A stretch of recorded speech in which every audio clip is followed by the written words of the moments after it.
मुनव्वर राना ने लिखा था, घर में रहते हुए गैरों की तरह होती हैं, बेटियां धान के पौधों की तरह होती हैं। नमस्कार, मैं शोएब गाजी और आप देख रहे हैं हमारा स्पेशल प्रोग्राम शख्सियत। कन्या भ्रूण हत्या पर बड़ी बड़ी बातें कहीं सुनी जाती रही हैं। बेटी बचाओ बेटी पढ़ाओ पर हम रोजाना नामचीनों के भाषण हम और आप सुनते हैं। फिर भी हर साल लाखों करोड़ों लड़कियों को जन्म से पहले ही मार दिया जाता है या फिर पैदाइश के 6 वर्षों के अंदर ही उनको मौत के मुंह में धकेल दिया जाता है।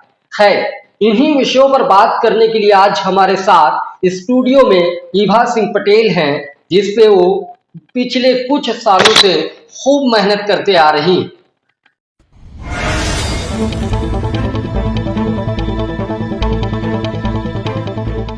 क्योंकि ये संघर्ष की कहानी हर कोई सुनना चाहता है। बहुत बहुत धन्यवाद आपका। और मैं धन्यवाद देना चाहूंगी यूपी टुडे को कि मुझे अपने इस मंच पे उन्होंने बुलाया और मैं अपनी बात रख सकती हूँ, अपने मन की बात रख सकती हूँ, इसका मुझे मौका दिया, इसके लिए मैं आभार व्यक्त करती हूँ। अगर मैं अपनी व्यक्तिगत सामाजिक एक जर्नी की बात करती हूँ तो मेरी जर्नी भी उन सभी महिलाओं, उन सभी बालिकाओं जैसी है जो इस पृथ्वी पर जब जन्म लेती हैं, जिस तरीके का उनको अपने माता पिता से प्रेम भाव मिलता है, जिस तरीके से उनके माता पिता उनकी शिक्षा के लिए उनके प्रति समर्पित रहते हैं, समाज में भी आसपास के लोगों का स्नेह और आशीर्वाद प्राप्त होता है। एक तो ये पहलू रहा है।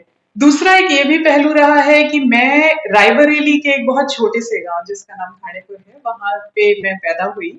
और जब मैं पैदा हुई थी, इसको मैं दूसरा पहलू इसलिए ले रही हूँ कि शायद मेरे इसी पहलू को थोड़ा सा मेरे एक सम्मान या आत्मसम्मान को थोड़ा सा ठेस पहुंची और कुछ आगे जो अभी मैं कार्य कर रही हूँ, ये करने का एक मेरे अंदर ऊर्जा आई थी। पहला कारण ये था कि जब एक बेटी हमारे गांव में या किसी समाज में होती है या जब मैं पैदा हुई थी, तो मैं अपने गांव में एक ऐसा परिवार थी जहां पे सिर्फ 2 बेटियां थी और पूरे गांव में अगर हम बच्चों की बात करते थे तो बेटा बेटी का कॉम्बिनेशन होता ही होता था। तो यहाँ पे मैं अपनी आज दादी को याद करना चाहती हूँ। उन्होंने एक हमारे गांव की इस प्रथा को बदला और उन्होंने ये आत्मविश्वास उस समय जब मैं पैदा हुई थी, चूंकि मैं दूसरी बेटी थी अपने परिवार में, तो उन्हें समाज से ज्यादा खुद पे यकीन था कि वो अपने इस कदम से भले 5 साल में नहीं, 10 साल में नहीं, 15 साल में नहीं, लेकिन अपने गांव की उस सोच को जरूर बदलेंगी। शुरुआती दौर में जब मुझे थोड़ा सा समझ हुई कि बेटी और बेटा ये दो ऐसे, जबकि समाज की अगर हम एक संरचना की बात करते हैं तो दोनों के बिना ही समाज की कल्पना नहीं की जा सकती। एक संतुलन समाज में बहुत जरूरी होता है। लेकिन अगर हम अपने आंकड़े और समाज में बेटियों के होने पर जिस तरीके का नकारात्मकता आती है, जिस तरीके की रूढ़वादिता है, वो अगर हम देखते हैं तो शायद अभी हमें लगता है कि हमारे समाज को और जागरूक होने की जरूरत है। इसी भाव के साथ जब मेरा आगे शिक्षा जीवन यापन हुआ, मैंने अपनी प्रारंभिक पढ़ाई करी है रायबरेली से, वहीं से ही मेरा ग्रेजुएशन हुआ है। इसके बाद मैंने आगे की पढ़ाई अपनी पूरी दिल्ली से करी है और मैं अपने गांव की पहली बेटी थी जिसका एक private sector times of India में प्लेसमेंट हुआ था। मेरे लिए बहुत अच्छी बात थी, मेरी दादी के लिए उससे भी अच्छी बात थी। और मुझे आज भी वो दिन याद है, 6 दिसंबर को मेरे कैंपस के प्लेसमेंट का रिजल्ट अनाउंस हुआ था 9 बजे और उस समय 2010 में काला वाला टेलीफोन होता था हमारे घर में। तो दादी रात में बैठी हुई थी और गांव के लोग जिनके यहाँ टेलीफोन नहीं होता था तो सबके टाइम फिक्स रहते थे, जिनके बच्चे बाहर रहते थे कि 7 से 8 बजे आपका फोन आएगा, 9 से 10 बजे आपका फोन आएगा। तो जब मैंने मेरे लिए बहुत खुशी की बात थी कैंपस प्लेस्ड होना और आप एक तरीके से फाइनेंशियल इंडिपेंडेंस और आप इंडिया की सब वर्ल्ड की सबसे बड़ी कंपनी के साथ जुड़ने जा रहे थे, तो मैंने अपनी दादी को बताया कि मेरा टाइम्स ऑफ इंडिया में सिलेक्शन हुआ है और जनवरी से मैं ज्वाइन कर लूंगी। तो उन्होंने कहा, मुझे आशीर्वाद दिया और उन्होंने कहा आगे बढ़ो। तो मुझे थोड़ा सा, क्योंकि मुझे ये लग रहा था कि, और मेरी लाइफ में मेरी दादी की बहुत ज्यादा इंपॉर्टेंस रही है, मेरी हमेशा वो मार्गदर्शक रही है, गुरु रही है, मेरे लिए एक भगवान का दर्जा भी रही है वो। लेकिन मुझे जो खुशी मैं उनसे सुनना चाह रही थी वो मुझे नहीं मिली। फिर उसके 2 हफ्ते बाद मेरे चाचा ने मुझे फ़ोन किया और उन्होंने कहा कि आज गाँव में भंडारा हुआ है। मैंने कहा क्यों हुआ है भंडारा? ऐसा क्या हो गया? तो उन्होंने कहा कि बिट्टी क्योंकि गाँव के लोगों को इतना उस समय समझ नहीं होती थी अंतर्राष्ट्रीय कंपनी या भारतीय कंपनी क्या होती है। तो उन्होंने कहा कि तुम्हारा विदेशी कंपनी में नौकरी लगी है, तो इसीलिए भंडारा किया गया है। तो मैंने कहा पूरे भारत में 1500 बच्चे सिलेक्ट हुए तो 1500 लोग क्या भंडारा करने लगेंगे? तो उसके बाद फिर मेरी दादी ने फ़ोन लिया। दादी ने कहा बेटा ये भंडारा इसलिए नहीं है कि तुम्हें नौकरी मिली है। ये भंडारा इसलिए किया गया है कि इस गाँव में आगे भी ये भंडारे होते हैं। होते। तो एक उनकी जो दूरदर्शिता थी कि आज अगर वो एक इस मुकाम पे खड़ी हैं तो वो आगे 10 साल में अपने गांव या आसपास के गांवों को कैसे बदल सकती हैं, ये एक बहुत प्रबल सोच लेकर के वो चलती थी। और शायद उन्हीं की सोच का मेरे ऊपर भी प्रभाव पड़ा है। इसके साथ मेरी शिक्षा, मेरी नौकरी, सरकारी नौकरी, विभागीय नौकरी चलती रही। बहुत कुछ सीखा है मैंने, चाहे मैं केंद्र सरकार में जब रही थी 2010 से 2015 तक। 2015 को मैं लखनऊ शिफ्ट हो गई थी कुछ पर्सनल रीजंस की वजह से। तो यहाँ पे राज्य सरकार के साथ, इसके अलावा अंतर्राष्ट्रीय संस्थाओं के साथ भी मेरा काफी अच्छा काम रहा है। और उत्तर प्रदेश और केंद्र सरकार के लगभग मुझे लगता है 25 से 30 सीनियर आईएएस ऑफिसर्स के साथ मैंने काम किया है, जो कि बहुत कुछ सीखने को मिला है। लेकिन अगर उन आईएएस ऑफिसर्स में जिन्होंने सबसे ज्यादा मेरे लिए एक इंस्पिरेशन रहे हैं, वो है गुजरात के डॉक्टर एस के नंदा सर। 2021 में जब मैं सर के साथ काम कर रही थी, मेरे मन में मेरी दादी का भाव था, लेकिन उस भाव को आगे कैसे बढ़ाना है ये मुझे नहीं पता था।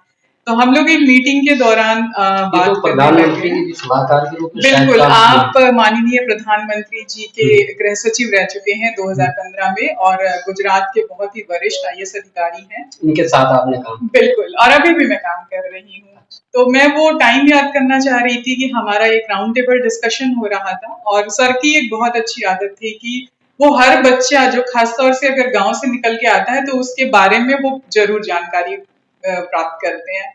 तो उन्होंने जब सुना मैंने अपनी दादी के बारे में जो भी यहाँ बताया, उनको भी यही बताया। तो उन्होंने जब मुझे सुना तो उन्होंने कहा कि अब आप चूंकि 10 वर्ष का आपको अनुभव हो चुका है, आपको नहीं लगता है आपको भी समाज को कुछ देना चाहिए? कुछ भी। बिल्कुल। तो मैंने सर को कहा सर मैं दिल से मन से देना चाहती हूँ, लेकिन वो रास्ता मैं कैसे तय करूँ मुझे नहीं पता है। तो मैंने भी कहा सर को कि सर मैं भी थोड़ा सामाजिक मैं कार्यों में। एक चीज और थोड़ा सा रोकना चाहूंगा। बिल्कुल। ये आपने बताया केंद्र और राज्य, जी। इससे जो है केंद्र में या राज्य में किस मोमेंट पे आप वर्क करती थी, किस मतलब क्या था वो?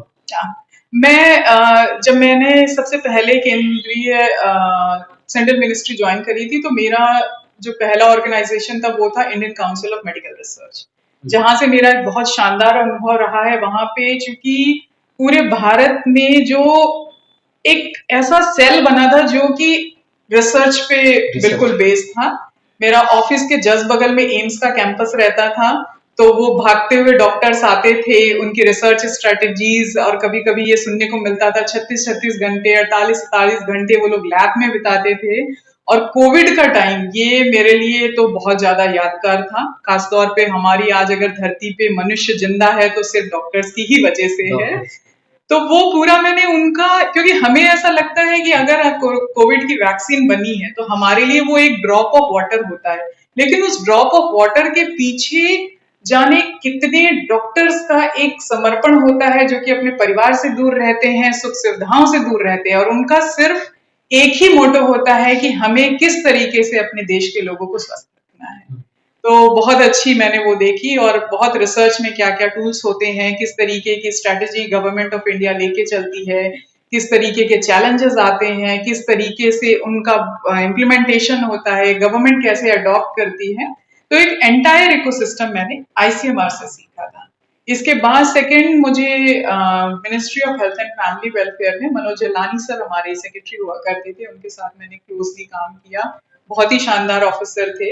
एनआईएचएफडब्ल्यू में पुष्पांजलि स्वान मैम थी, उनके साथ हमने पूरा एमसीटीएस, जिसमें आपका माता और बच्चे का पूरा वैक्सीनेशन, एएनसी पीएनसी का पूरे भारत का हमारे 35 स्टेट्स और यूनियन टेरिटरीज में कैसे कवरेज होता है, कैसे हम डेटा कलेक्ट करते हैं, कैसे हम सर्विस डिलीवरी को इंश्योर करते हैं, ये एक बहुत बड़ा टास्क था उस टाइम।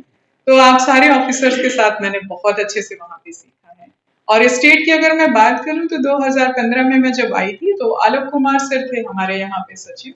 बहुत ही डायनेमिक ऑफिसर हैं, इस समय वो additional PS2 chief minister sir हैं। तो उनका एक बहुत अच्छा विजन था, वर्ल्ड बैंक का हमारा प्रोजेक्ट था और पहली बार मुझे लगता है इंडिया में NABH एक्रीडेशन गवर्नमेंट सेक्टर में किया गया था, जिसमें हमने 51 डिस्ट्रिक्ट हॉस्पिटल सेलेक्ट किए गए थे। तो सर का काफी क्लियर अप्रोच था कि कैसे हम गवर्नमेंट हॉस्पिटल्स की सर्विसेज को पेशेंट पॉइंट ऑफ व्यू से इम्प्रूव कर सकें। इसके बाद फिर मैंने ministry of IT and electronics, जिसमें अभिषेक सर हमारे CEO थे, वो भी वेरी डायनेमिक, अभी वो माईगव, अभी हमारा क्रिएटर्स अवार्ड भी उन्होंने ही कंडक्ट कराया था। तो काफी मतलब हर बड़े अच्छे अच्छे लेवल के ब्यूरोक्रेसी के साथ मैंने काम किया और बहुत कुछ सीखा है मैंने। और इसके बाद फिर हेल्थ डिपार्टमेंट में तो यूपी में मैंने 9 इयर्स तक काम ही किया है। तो यहाँ पे सारे MDs और secretaries, special secretaries, principal secretaries, तो इनके साथ कोऑर्डिनेशन का ये मेरा सेंटर और स्टेट का। शुरुआती दौर में अगर देखा जाए एक छोटे से गांव से निकली और जिस तरीके से आपने बताया गांव में बेटियां नाम सुनना भी बड़ी चीज हो गई थी और शायद उसी का उत्साह था कि लगातार आपके यहाँ आ जाने के बाद भंडारे हो रहे थे, जिसका जवाब ये मिला कि भंडारे ये निरंतर मतलब चलते रहने चाहिए, इसलिए हो रहे थे। उसके बाद आप लगातार न जाने कितने IAS सीनियर जो IAS है उनके साथ मिलकर आपने काम किया, जो खुद ही जो है बहुत सारे लोग थे जिनके साथ आपने काम किया। लेकिन जो सोच वो शुरुआत वाली जो दादी कहते थे कि ये भंडारे निरंतर चलते रहने चाहिए, है ये तो भारत के एक छोटे से गांव की बात थी। ऐसे ही मुझे लग रहा है कि आज की न जाने कितने ऐसे गांव हैं जहां पर लगातार कोख में ही बच्चों को मार दिया जाता है, या मतलब 5-6 साल की उम्र होने के बाद दुनिया भर बहुत सारी चीजें होती है, दहेज देना, ये करना है, वो करना है, या घर में खुशी जब वो नर्स कहती है बच्चे को लेकर आकर बेटी हुई है तो चेहरे की जैसे खामोशी पूरी तरह मतलब रौनक पूरी खामोशी में बदल जाती है। इस तरीके की चीजें देखने को मिलती है। खैर, इस वक्त की सिचुएशन की अगर बात करें और उस सिचुएशन पे काम करने की अगर बात करें, सोच तो आपकी पुरानी थी कि इस तरीके का काम करना, तो आप क्या कर रहे हैं इस अभी भी अगर वर्तमान समय में देखा जाए, क्योंकि जब से हमने गहराई नन्ही परी 2021 से डॉक्टर S.K. नंदा सर के मार्गदर्शन में ही पूरा शुरुआत किया था। तो शुरू में हमने सबसे टफ वाला जिला लिया था बांदा डिस्ट्रिक्ट। बांदा जनपद के बारे में सभी कोई जानता है। वहां पे आज भी बहुत सी भ्रांतियां हैं, बहुत सी रूढ़वादितां हैं। लेकिन हमने सोचा कि नहीं, हम पहले एक टफ जिले में उतरते हैं और अपने आप सीखते हैं कि वहां पे लोगों की क्या सोच है और हम कितना उनकी सोच को बदलने में कारगर हुए हैं। तो जब हम उतरे थे और हमने गांव में जा करके जब पहला दरवाजा खटखटाया था, तो हमें लगता है कम से कम 20-30 दरवाजे बंद ही हुए थे। क्योंकि वो एक्सेप्ट ही नहीं करना चाहते थे कि हम क्यों खुश हो हमारे यहाँ बेटी हुई है। फिर ये हुआ कि जब मैंने फिर नंदा सर को इस बारे में बताया कि सर हर दरवाजा बंद हो रहा है, हमारा दरवाजा कब खुलेगा, तब उन्होंने काफी हमें मोटिवेट किया और उन्होंने ये बोला कि जिस दिन दरवाजा खुलेगा फिर दरवाजा खुलता ही जाएगा, तो आप बस लगे रहिए। क्योंकि इसी सोच को, ठीक है, हमारी बेटियां आगे निकल रही हैं, इतना अच्छा मुकाम पैदा कर रही हैं, हर टीवी पे आप देखिए, चाहे कोई भी ऐसा क्षेत्र हो जहाँ पे वो अच्छा कार्य के वो मिसाल बन रही है। उसके बाद भी आज अगर हमारी जमीनी स्तर पे लोगों की ऐसी सोच हो रखी है, तो इसको परिवर्तन करने की बहुत ज्यादा जरूरत है। और परिवर्तन हमें किसी बीच से नहीं करनी है, हमें उसकी 14 वर्ष की आयु से नहीं करनी, 18 वर्ष की से नहीं करनी, जिस दिन वो पैदा होगी उस दिल से हमें करनी है। तो जिस दिन हमारी जड़ें मजबूत हो जाएंगी, वो पेड़ कितना भी बढ़ेगा वो हमेशा खुशी रहेगा। फिर से हम लोग दोबारा से अपनी टीम के साथ गए और फिर हमने दरवाजे खटखटाना शुरू किया और अंततः हमें वो एक घर मिल गया कि जिसने ये एक्सेप्ट किया कि हाँ, हम थोड़ा खुश हैं, हमारे घर बेटी हुई है। तो वो हमारे लिए एक बहुत ही, पूरी टीम के लिए एक बहुत बड़ा गेम चेंजर हुआ। फिर हम लोगों ने उसी की कहानी को लेकर के एक आगे बढ़ाया और खासतौर से उन घरों को भी हमने टारगेट किया जिन्होंने दरवाजे बंद किए थे, क्योंकि उनके दरवाजे खुलना भी बहुत जरूरी था। तो फिर उनको हमने, खासतौर से जो महिलाएं, जो ऑफिसर्स, जिन्होंने अपने क्षेत्र में अच्छा कार्य किया है, उनको हमने कनेक्ट किया उन परिवार के साथ और उनकी भी परिस्थितियां उतनी ही विषम थी जिस तरीके के लोगों की आज परिस्थिति थी, और वो दरवाजा बंद कर रहे थे क्योंकि उन्हें लग रहा था कि हम जीवन यापन भी ठीक से नहीं कर पा रहे हैं, हम अपनी बेटी को पढ़ा भी नहीं पाएंगे, हम अपनी बेटी की शादी भी नहीं कर पाएंगे। तो हमने ऐसे ही क्षेत्र के अच्छे ऑफिसर्स, अच्छे पॉलिटिशियंस को सिलेक्ट किया और हमने फिर उस डोर को उस डोर से कनेक्ट किया। तो जब आपकी स्थिति एक जैसी होती है, आज अगर मेरे पास किताबें नहीं है और मेरे मन में नकारात्मकता है कि नहीं यार मैं किताबें नहीं है तो मैं पढ़ ही नहीं सकती, और मेरे सामने अगर कोई अधिकारी खड़ा है और उसने भी वो स्थिति देखी हो, तो मैं फिर स्वतः मोटिवेट हो ही जाऊंगी। तो ये एक काफी, और यहाँ पे हमारे साथ काफी लोग जुड़े हैं। सौम्या पांडे मैम जुड़ी थी, यूपीएससी 4th रैंक होल्डर हैं। इसके अलावा असीम अरुण सर जो सोशल वेलफेयर मिनिस्टर हैं, उनके यहाँ कन्नौज की कॉन्स्टिट्यूएंसी में हमने कराया, उन्होंने भी हमें बहुत अच्छा सपोर्ट दिया। बांदा में भी बहुत सारे एसडीएम्स ने हमें सपोर्ट किया है, गोरखपुर में भी किया है, और बस्ती में हमें डॉक्टर हीरालाल सर ने किया है, बाराबंकी में हमें पद्मश्री रामशरण वर्मा जी ने हमें काफी अच्छा सपोर्ट दिया। और पूरा जा करके, क्योंकि इन लोगों की जर्नी ही वैसी रही है कि आप खुद ही एक ऐसी डिप्राइव्ड फैमिली से थे जहां पे संसाधनों की कमी थी, लेकिन आपने सीमित संसाधन में भी चमकते हुए आप निकले हैं।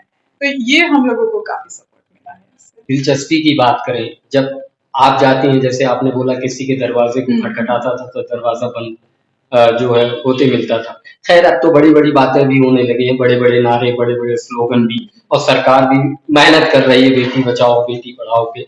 कितना असर देखती हैं और किस तरीके का आगे का परिवर्तन आप करना चाहती हैं? किस तरह मतलब जो है आपकी कोशिश है कि मैं यहाँ तक पहुंचूंगा और यहाँ तक जो है इस तरह जो दरवाजे बंद मिल रहे हैं, हर घर का दरवाजा खुला मिलेगा, किस तरह सोचती हैं? देखिए, मेरा व्यक्तिगत रूप से ये मानना है, और मेरे मार्गदर्शक डॉक्टर एसके नंदा सर का जो मुझे गाइडेंस मिला है, कुछ रूढ़वादिता जिनको जड़ से हटाने में एक समय की जरूरत होती है, तो वो समय तो वो लेगा ही लेगा। लेकिन अगर हम थोड़ा थोड़ा भी प्रयास करेंगे, बूंद बूंद प्रयास भी करते हैं, तो एक दिन सागर बनना ही बनना है। ये हम अप्रोच लेकर के चलते हैं। और धीरे धीरे, चूंकि अभी हम उत्तर प्रदेश में देखते हैं, तो हम 6,500 के लमसम माता पिताओं को और बेटियों को सम्मानित कर चुके हैं। उनको उनकी शिक्षा के प्रति काफी अच्छा हम लोग दिशा निर्देश दे चुके हैं। इसके अलावा गांव में प्रिपरेशन की लाइब्रेरीज हम लोग स्टैब्लिश करवा चुके हैं। जो न्यूली सिलेक्टेड ऑफिसर्स होते हैं उनसे करियर काउंसलिंग भी करवा चुके हैं। और इसके अलावा सबसे इम्पोर्टेंट होता है कि हम फीमेल को कैसे फाइनेंशियल इंडिपेंडेंस दे सकते हैं।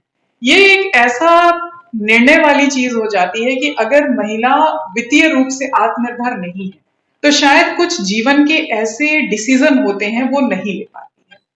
खासतौर से कि अगर बेटी हुई है और वो फाइनेंशियल इंडिपेंडेंट है, तो वो अपनी बेटी की शिक्षा, अपनी बेटी की खुशियां, अपनी बेटी का आगे चलने वाले जीवन के सभी पहलुओं में अच्छी तरीके से स्वागत कर सकती है। तो हमारा अभी जो करंट 1 साल से हम वर्क कर रहे हैं कि कैसे हम बेटी की हर माँ को, हर महिला को वित्तीय रूप से स्वतंत्र बनाएं। इसलिए नहीं कि आप पैसे कमा के खर्च कर सकते हो, इसलिए कि आपका एक ऐसा मानसिक विकास होगा, और वो विकास न केवल आपके व्यक्तिगत होगा, वो आपका पारिवारिक विकास होगा, आपके गांव का विकास होगा, और जब पूरा गांव हमारे जुड़ेंगे तो हमारे पूरे वो देश का विकास होगा। तो विकास के इस डोर को जोड़ना है, और जिस दिन हमारे देश का विकास होगा, हमारी हर महिला, हमारी हर बेटी शिक्षित होगी, हर महिला वित्तीय रूप से आत्मनिर्भर होगी, तो हमारे प्रधानमंत्री जी का जो सपना है कि हमें विकसित भारत 2047 तक करना है, बहुत आसानी से हमें मिल जाएगा, क्योंकि उसमें सबसे ज्यादा अधिक महत्वपूर्ण भूमिका महिलाओं की है। अच्छा, आप लोग सम्मानित करने का भी काम करते हैं इस तरीके से कि किसी के घर पे नन्ही परी आई है, तो ये कैसे पता लगाते हैं कि फला के घर पे फला जिले में नन्ही परी आई, माँ को सम्मानित किया जाना चाहिए? माँ को ही सम्मानित करते हैं ना? जी, हम देखिए, पहले तो हम माँ को ही सम्मानित करते थे, और हम एक पूरी पंचायत को चयनित करते हैं। ग्राम पंचायत में हम प्रधानों के माध्यम से उनका पूरा, क्योंकि प्रधान को पूरा उनकी नॉलेज में रहता है, आशा आंगनवाड़ी कार्यकर्ता रहती हैं, तो वो सूचना मिल जाती है हमें। प्रधान को हम एक और जिम्मेदारी दे देते हैं, क्योंकि हम आज मैं सर्टिफिकेट नहीं लाई हूँ, हमारे सर्टिफिकेट के फ्रंट पेज पे लिखा रहता है कि परिवार को बेटी हुई है, माता को बधाई, पिताजी का भी हम नाम लिख देते हैं। और हमारे प्रधानमंत्री मोदी जी ने जब 2014 में बनारस के जो विलेज अपना उन्होंने ग्राम पंचायत जो गोद ली थी वहां पे उन्होंने एक बहुत अच्छा स्टेटमेंट रखा था कि जब भी कोई बेटी हो तो हमें 5 पेड़ लगाने चाहिए और पूरे गांव में एक उत्सव का माहौल होना चाहिए। तो हम ग्राम प्रधान जी के माध्यम से ही पूरे गांव में एक उत्सव का माहौल कर देते हैं। जैसे ही उनको पता चलता है 7-8 बच्चियां हुई, वो अपनी पंचायत भवन में सारी बच्चियों को माताओं के साथ बुलाते हैं। बहुत प्यार से एकदम सारी परियां तैयार होकर के आती हैं और हम लोग उनके वहां का अगर कोई जियोग्राफिकल कन्वेंशन है तो उसके हिसाब से हम उनको गिफ्ट्स देते हैं, सर्टिफिकेट देते हैं। सर्टिफिकेट के दूसरे साइड में हम सारी गवर्नमेंट स्कीम 0 से 5 वर्ष तक जितनी भी बच्चों की है और माता की है वो सारी हम उसमें लिख देते हैं और वो हम सारा प्रधान से टिक करवाते हैं। जब आप ये पूरी निश्चित कर चुके होंगे तभी आप ये सर्टिफिकेट देंगे। तो प्रधान जी भी पूरा और हम लोग पूरा आशा आंगनबाड़ी कार्यकर्ताओं से भी पूरा कनेक्ट में रहते हैं। तो सरकार जितनी भी हमारी सरकारी योजनाएं, एक माता के लिए प्रधानमंत्री मातृत्व योजना चलती है, बच्चों के विकास के लिए चलती है, पीएनसी के चेकअप्स चलते हैं, वो सारे निर्वहन करवाना ये जिम्मेदारी भी हम प्रधान को देते हैं और साथ में हम भी उनके साथ कोऑर्डिनेट करते हैं। तो ये पूरा अब तक अगर बात करें मैम तो कितने सर्टिफिकेट जो है उन माओं तक पहुंच चुके होंगे? अब तक देखिए उत्तर प्रदेश में हम अभी तक 28 जिले कवर कर चुके हैं। वो ऑनगोइंग प्रोसेस होता है, एक बार प्रोसेस शुरू हो गया तो वो फिर चलता ही रहता है। और अगर हम बच्चियों और माताओं की बात करते हैं तो 6,500 आज हमारा डेटा हो चुका है।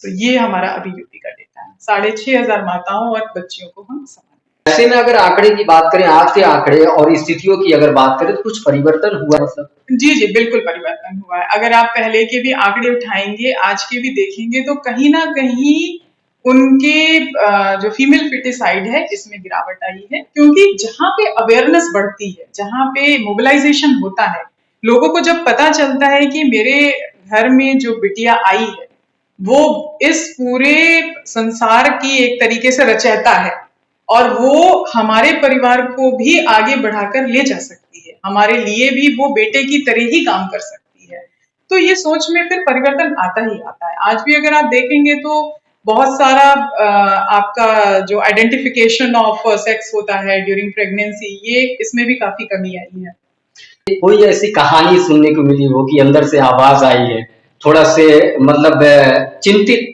होकर सामने वाले जो है माँ निकली हो और आपने कुछ ऐसी बातों को कह दिया हो या सम्मानित करते हुए उसका चेहरा अचानक खिल गया हो कि जैसे उसने जो है किसी जो है बेटी के होने से गम में डूबी थी और अचानक बेटी की ताकत उसे महसूस हो गई कि बेटी क्या है? कभी ऐसा हुआ किसी माँ से ऐसी कहानी सुनने को? बिल्कुल बिल्कुल, एक बार बस्ती का ही मैं लेना चाहूंगी। वहां पे एक विजिट के टाइम ही एक माता जी मिली, चूंकि बेटी हुई थी तो उनकी मदर इन लॉ, उनकी सासू माँ से वो उनको उतना नहीं खुशी थी, उनको लग रहा था कि नहीं बेटा होना चाहिए, परिवार का वंश कैसे आगे बढ़ेगा। और माँ तो खैर एक समय के बाद जब एक बेटी ससुराल में जाती है तो वो वही सोचती है जो उसके ससुराल वाले कहते हैं, उसी दृश्य में वो भी धीरे धीरे ढलने लगती है। तो उसको भी ऐसा लगा कि नहीं शायद बेटा होता तो ज्यादा अच्छा होता। लेकिन उस समय जब मैं गई और खासतौर से मैंने फिर नंदा सर को ये बात बताई कि सर ये साइकोलॉजिकली बहुत डिप्रेस हो चुकी है ये मदर, तो इसको कैसे काउंसिल किया जाए। तो नंदा सर का हमेशा से एक कॉन्सेप्ट रहा है, किसी भी चीज को खत्म करना है तो जड़ को खत्म करो। तुम्हें माँ को नहीं समझाना है, तुम्हें मदर इन लॉ को समझाना है। तो फिर जब मैं मदर इन लॉ के साथ बैठी उनकी सासू माँ के साथ, तो शुरू में तो वो बिल्कुल भी नहीं, हमारे उनके भी 4 बच्चे थे, हमारे उनके 2 लड़के थे, अभी लड़की है तो वो चली जाएगी, फिर दूसरे वो उसको घर भी नहीं आने देंगे, फिर उसके बाद हम उसको पढ़ाएंगे तो वो हमको नहीं देगी, वो जा करके अपने ससुराल में देगी। तो सबसे बड़ी ये होती है कि आपकी जो अपेक्षाएं होती है वो इस तरीके की क्यों होती, ये एक बहुत जरूरी होता। मैंने भी उनसे यही कहा कि जब बिटिया होती है तो आप उसका स्वागत अपने परिवार के सदस्य की तरह करिए, आप उसको एक ऑब्जेक्ट की तरह क्यों ट्रीट कर रहे हैं कि नहीं उसकी शादी के लिए हमें जोड़ना है। भाई बेटी ने तो नहीं कहा मेरे लिए जोड़ो, ये आपको भी नहीं सोचना चाहिए। अगर आप वो आई है उसकी किलकारियां देख के घर में खुशियां मनाइए, होली दिवाली मनाइए, ये जो जीवन मिला है, इतना अमूल्य जीवन हमें भगवान ने दिया है और बेटियां तो संसार की रचयिता होती हैं।